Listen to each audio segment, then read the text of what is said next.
আরে তোমাকে আমি কতবার বলেছি যে সবসময় একটু বুদ্ধি লাগিয়ে কাজ করবা, তুমি বুদ্ধি লাগিয়ে কাজ কর না বলে তো সবসময় তোমাকে সবাই বোকা বানিয়ে দেয়। হ্যাঁ, শুরুটা তো তোর বাপই করেছিল।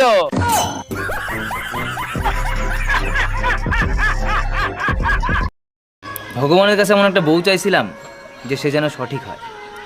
হ্যাঁ, আর এখন এমন বউ পাইছি সবসময় সেই সঠিক আর আমি ভুল।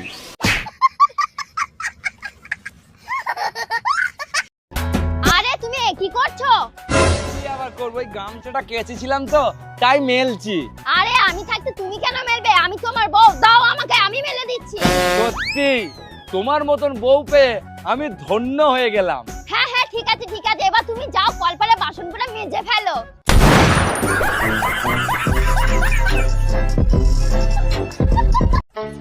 আরে ঠাকুরপো, তোমার প্যানের চেন খোলা তো? আরে বৌদি, ওরকম বলছো কেন?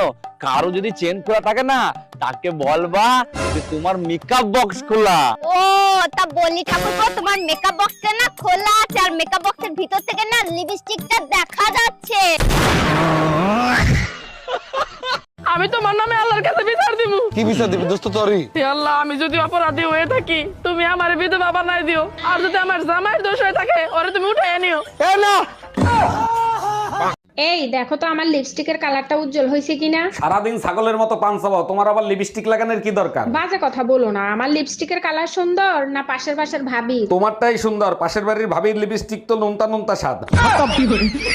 Bye bye, tata, good bye. এই শুনছো, তুমি কাঁচা আম খাবা, মাখায় দিব? তুমি জানো না কাঁচা আম আমি খাই না, পাকা। থাক, এত কষ্ট করে আর বলতে হবে না, তোমার কাঁচা আম এতক্ষণে পাইকা গেছে। গজব বেইজ্জতি। ভাইজান, কালকে আপনার দোকান থেকে 15,000 টাকা দিয়ে একটা শাড়ি নিছি, শাড়িটা আমার হাজবেন্ডের পছন্দ হয় নাই, পাল্টাতে হবে। ম্যাডাম, আপনি এক কাজ করেন, ম্যারেজ বিউরোতে চলে যান, ওখানে সুন্দর সুন্দর ছেলে পাওয়া যায়। আরে ভাই, আমি শাড়ি পাল্টাতে আসছি, সুন্দর সুন্দর ছেলে দিয়ে কি করব? আরে ম্যাডাম, আপনি হাজবেন্ড পাল্টাতে পারবেন, শাড়ি পাল্টাতে পারবেন না। গজব বেইজ্জতি। অরুণ ভাই, আপনার নামে কি শুনলাম? আপনি এতটা খারাপ আমি জীবনে ভাবতেও পারি নাই। ভাবি, আপনি রুম্পা ভাবির কথায় কান দিয়েন না, সে যেটা দেখছে সেটা ভুল দেখছে। অরুণ ভাই, রুম্পা ভাবি ভিডিও দেখাইছে আপনি এক এক দিন এক এক মেয়ের সাথে ঘুরেন। প্লিজ ভাবি, আপনি একটু রুম্পা ভাবিরে বুঝান, আমি অটো রিকশা চালাই, ওরা আমার প্যাসেঞ্জার। এই তোমার খাওয়া দাওয়া হয়ে গেল, থাল বাসন ভালো করে ধুয়ে রাখো। এই কই তুমি, এইদিকে একটু আসো তো, তোমার হাত দুইটা একটু দাও তো। হঠাৎ আমার হাত ধরার শখ হইলো, কি ব্যাপার, কাহিনী কি? তোমার হাত দুইটা এত সুন্দর, কিন্তু তোমার হাতের রান্না এত বিশ্রী কেন?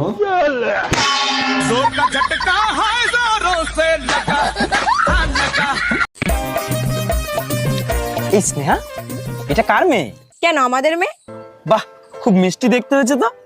কার মতো দেখতে হয়েছে গো? শিবুদার মতো। আমাদের মেয়ে শিবুদার মতো কেন? তুমি তো 4 বছর বাড়িতেই ছিলে না।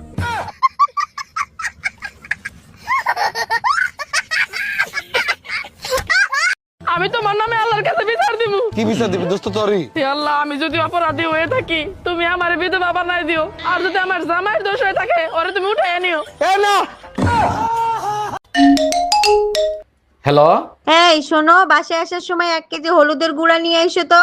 এই গত সপ্তাহে 1 কেজি হলুদের গুঁড়ো এনে দিছি, সেই হলুদের গুঁড়ো গেছে কোথায়? এখন তো সবাই হলুদ দিয়ে ভিডিও বানায়, ওই ভিডিও বানাতে বানাতে শেষ হয়ে গেছে। আজকে এমন পিটান পিটাবো, ব্যথা জায়গায় হলুদ লাগানোর জন্য হলুদ খুঁজে পাবি না। গজব বেইজ্জতি।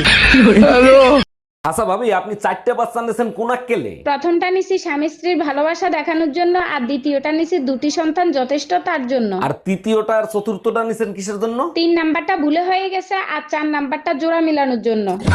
আমি না তোমার মনটা চুরি করতে চাই। তোমাকে দেখে এমনিতেই আমার চোদ্দটা মনে হয়।